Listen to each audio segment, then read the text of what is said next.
You are listening to the QSR Web Podcast. At the Restaurant Franchising and Innovation Summit, executives from leading brands will share their success stories of the numerous ways they have innovated to grow their franchises. Attendees will gain insight and inspiration to help them be more progressive in every facet of their businesses. Register today at franchisinginnovation.com. Hello, and welcome back to the QSR Web Podcast. I'm Shelley Whitehead, your host and also editor of QSR Web and Pizza Marketplace, which I dearly hope everyone listening is checking out for the latest news and features about the quick service and pizza industries. But today, I'm just glad you're here for this podcast when we will very shortly be talking with Taco Bell Vice President of People and Experience, Jorn Erland, about the brand's dizzying array of recruitment and retention activities, which, to be frank, make working under the bell look pretty attractive these days. But first, we have Digital Signage Today editor Bradley Cooper. No, not that Bradley Cooper, our Bradley Cooper, who is in the house to give everyone a briefer on a type of digital signage purchase that sometimes gets overlooked: the software that makes the whole system work. Welcome, Bradley. Thank you for having me on, Shelley. And it really does seem like the digital signage display actually gets all the attention in this round. So I'm really glad you took on the topic of software purchasing decisions. And on that note, this is an important piece of equipment for restaurateurs. And I see that you recommend that no one even start looking for software until they've defined their end goal for whatever digital signage solution they end up with. So what kinds of things should they be thinking about? Well, I think they really just need to have a clear sense of what their goals are, because let's say all they want is a basic menu board where they can meet FDA regulations and have all that nutritional information, and they just want to display their product. Well, in that case, they would probably want a less robust software solution. But if they're looking for something much bigger, like they want to have some sort of interactive touch table, or they want to play animated content, then that will inform the type of software solution they will pick. So you really just need to have a very clear idea of what are you looking for. That makes sense to me. So ideally, a brand obtained software that will wow and sell their customers, but digital signage software can still take a pretty large chunk of change to get rolling. So how can brands save money on their software? Well, it relates a little bit to what I said before, really knowing what you need, and I'll give an example of that. Let's say you're looking for the software to manage the content on your displays, and let's say the vendor is trying to sell you this big, rather expensive cloud-based solution. Well, that cloud solution might sound great at first, but then you realize, well, there are license costs. I also have to do these cloud fees coverage. So you might say, well, maybe I need something simpler, like a USB drive to be able to power that content. And also another thing I'd recommend is just to really know what's out there in the market. For example, at Digital Signage Today, we offer the Digital Signage Software Comparison Guide, which gives you an idea of all these different vendors, what types of features they offer. So when you have information like that, you can use that to negotiate directly with your vendor. You can say, well, I see you offer this price, but this vendor over here offers that price for more features. I hadn't even thought about the guide, and that's a great thing to turn to. But I'm wondering if you were, let's say you're a restaurateur and your content versus technological bells and whistles is what you're trying to decide. Where should I put most of my focus on? Should it be that content? Should it be all the whiz-bang technology? What would you be inclined to do? I would be more inclined towards the content, and my reason for that is that you can have really, really fancy, impressive displays, but if you don't have good content that really communicates its message well, then you're just, essentially wasting your money. And content is often a very much overlooked part of the whole step. Like you need to have something in place where you can, who's developing the content, who's managing it, who's making sure it's up to date. That's the sort of stuff that's always going to be relevant with digital signage, whereas the technology will change and ebb and flow. I know you've done a lot of features on your site on that, but maybe that's something that we could come back and revisit at a later interview, just talking about content itself and some pointers on that, because it's tough stuff, isn't it? Oh, yeah, definitely. What other problems should restaurateurs look out for in the software solution they ultimately choose? There are a couple of things you should really look out for. The first thing is you need to look at how often do these companies release new versions of their software. Because if they're infrequent release cycles, then that might reveal that they're either not sold that often or the company really isn't invested in improving it. You also need to look out for if they don't offer a lot of support and training. Because once you take this software and just throw it to your managers or, the employees or whoever's responsible for digital signage, they might run into some big issues with how do I work this thing, or here's this problem I'm having with it. And if the company doesn't offer a lot of support or training, that's another thing to look out for. Another thing to be wary of, and this is something that someone I interviewed brought up, is that you want to be wary of companies that package their software as a commodity. You want to really look for companies that will package their software as something customizable to what your needs are. Oh, as opposed to just kind of purchasing it off the shelf, one brand, one size fits all? Mm-hmm. Yes, exactly. Interesting. Is there anything, you know what's going on in digital signage, anything really new and cool coming down the pike that you've heard about that might work particularly well for restaurant brands? I think there are a lot of really cool things that are happening. Right now, the big thing is obviously dynamic content that can respond to the customer. And we haven't gotten there yet, but it's getting much closer. And there are a few small ways restaurants can use it. It's stuff like, integrating social media feeds. You might have a display that sort of integrates their Twitter account or what people are saying about the brand or what they're saying their favorite item is on the menu. That's one small way. And in the future, we're going to see content even that will be able to respond maybe directly to a customer's choices. So let's say a customer comes in the restaurant and they prefer vegan items. Well, based on maybe their buy-in through a mobile app or something, the menu board will be able to adjust directly to reflect those customers' choices. It might only show them, for example, the vegan options. So that's what I really see as the big thing, particularly for restaurants. Wow.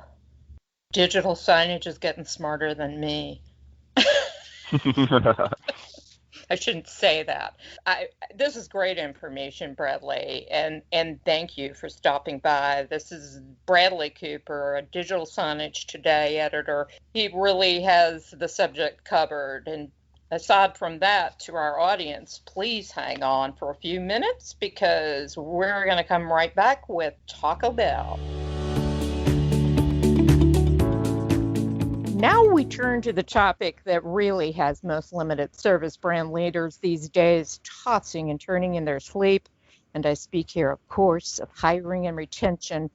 And I can almost hear the collective moan from the restaurant execs in the crowd because the subject has just gotten to be such a tough operational challenge to attract top-notch in-store employees and then hold on to them. But in the supremely challenging hiring environment of the QSR world, Taco Bell has really distinguished itself as a very serious player, surely by a number of programs, if nothing else, that benefit employees who want to stay in the restaurant business and those just passing through on their way to other careers. To enlighten us more about the brand's hiring and retention initiatives today, Taco Bell Vice President of People and Experience, Bjorn Erland has joined us today. Welcome, Dorn, and please tell us, where would you put the subject of hiring and retention on the list of operational priorities at Taco Bell? Well, thanks, Shelley, and thanks for having me today. The hiring and retention right now is probably a top 2 or 3 priority in our operations group. In fact, we just had most of our above store leaders from across the country in last week to California, and we took them through our annual operating plan for next year, which is really the strategy for the brand and what we want our operations teams focused on in their roles. And, you know, our COO stood up on stage and talked quite a bit about both staffing and retention, because for us, you know, our number one goal is to really create great customer experiences. And to do that, you really have to have great people, and you have to have great people that not only you can recruit, but also that can stay with the brand and deliver that great customer experience. So yeah, it is a huge priority. It has been a priority for, I would say, about the last 18 to 24 months, given the competitiveness in the industry, the unemployment rate, and, you know, just what's going on in the marketplace. You know, you all are impressive because the brand has a lot of programs to both attract and hold on to employees, including everything from educational support to that cross-store competition that sent 5 Taco Bell employees to Costa Rica in 2018. Can you take us on a tour of your hiring and retention programs across the system? A couple of years ago, we went out with a new kind of employment branding campaign that we call Start With Us, Stay With Us. And the essence of that campaign is really to tell future job seekers, people that may want to work at the brand, that we have programmatic opportunities for people that fall into both categories. So if someone wants to come to the brand and start with us and work with us for a couple years, learn some new skills, maybe get their education, maybe move into some leadership roles, we have that opportunity for them. And if they want to move on to something else that they want to, you know, focus their career on, we're okay with that, because they're going to be great brand ambassadors for us, and they're also going to give us some really good experience while they're here. And then we also have amazing opportunities for people that want to stay with us and grow a career with Taco Bell and grow a career with the brand. And so within that overarching branding, on the Start With Us side and on the recruiting side, you know, we've done a couple things in the past couple of months and this last year to really get after the hiring piece. You know, with our growth, we're one of the fastest growing brands in the U.S. as you look at development and how many restaurants we're building. And with that comes opportunity for people to grow and the opportunity to hire quite a few people to fill our restaurant jobs. And to do that, we have to be a little bit disruptive. Everyone's hiring today. Everyone has, some basic benefits that they're offering. And for us with staffing, we need to have a differentiated approach. And so one of the things that we've tested that we'll look at rolling out nationally next year is this idea of hiring parties, which is really a new take on the old school job fair. We had a test with this in Indiana with about 4 stores, and we had great results. We got about 400 applicants online. We also had about 80 people come to 4 stores and interview, and we ended up hiring 40 of them. Holy cow. Wow. Yeah, and all in one, in 2 days. And, it's very hard to hire that many people in 2 days any other time of the year. And, what we found really successful was it was a low pressure environment. We had people come in, they could talk to some of our other team members about what it's like to work at Taco Bell. We gave them free food when we relaunched our fries, which was a huge hit this year.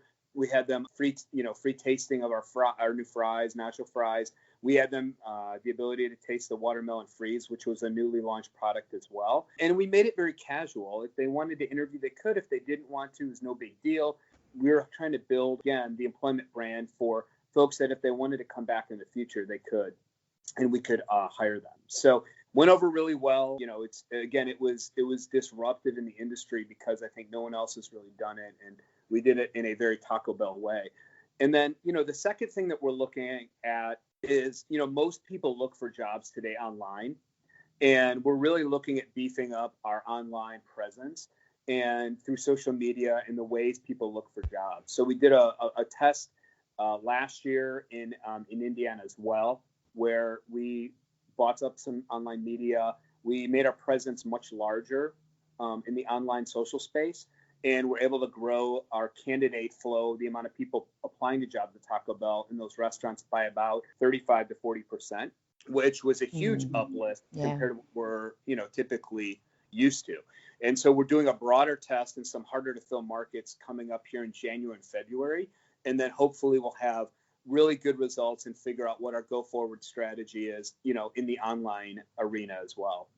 Yeah, in that social arena, I'm just wondering, does it tend to bring in more than one employee? So, in other words, if you're in that social arena, you're in a group of friends, and if one says, I'm going to apply, does it ripple effect? Yeah, what happens with the ripple effect, it's a really good question, is employee referrals. And so many times the people working in our restaurants have friends that need jobs or want to look for a career.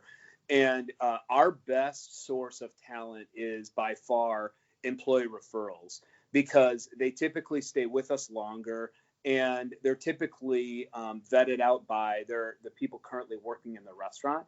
And they want to work with people that are really good and responsible and accountable. And so typically they refer people who meet those criteria because they want to work with great people.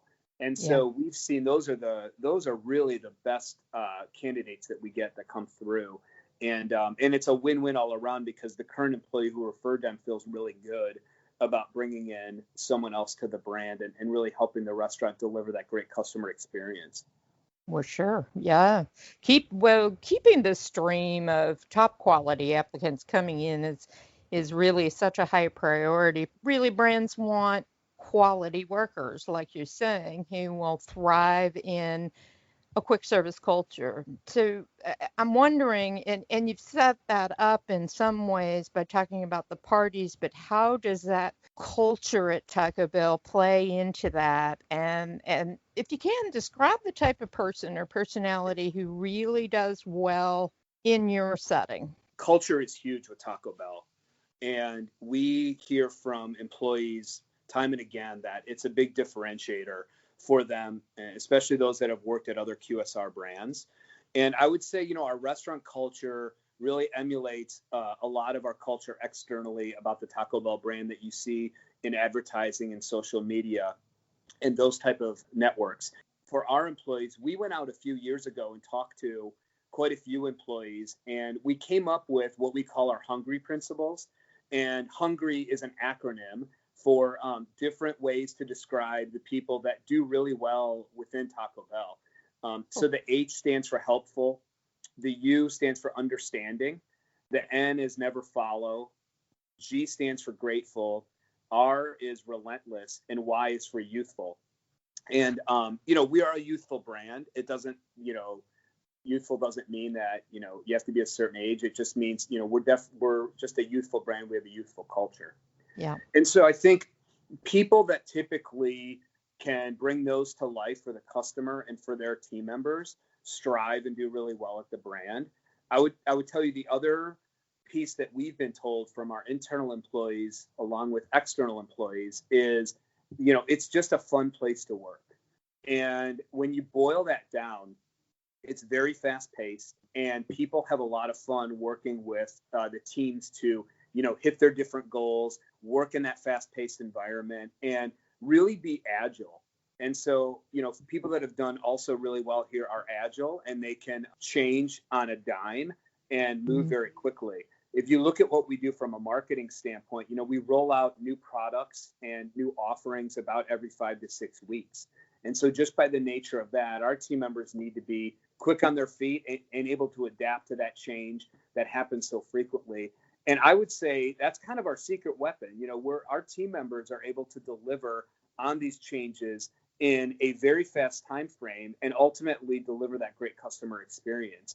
So if they're not agile, it becomes a little bit more difficult for them.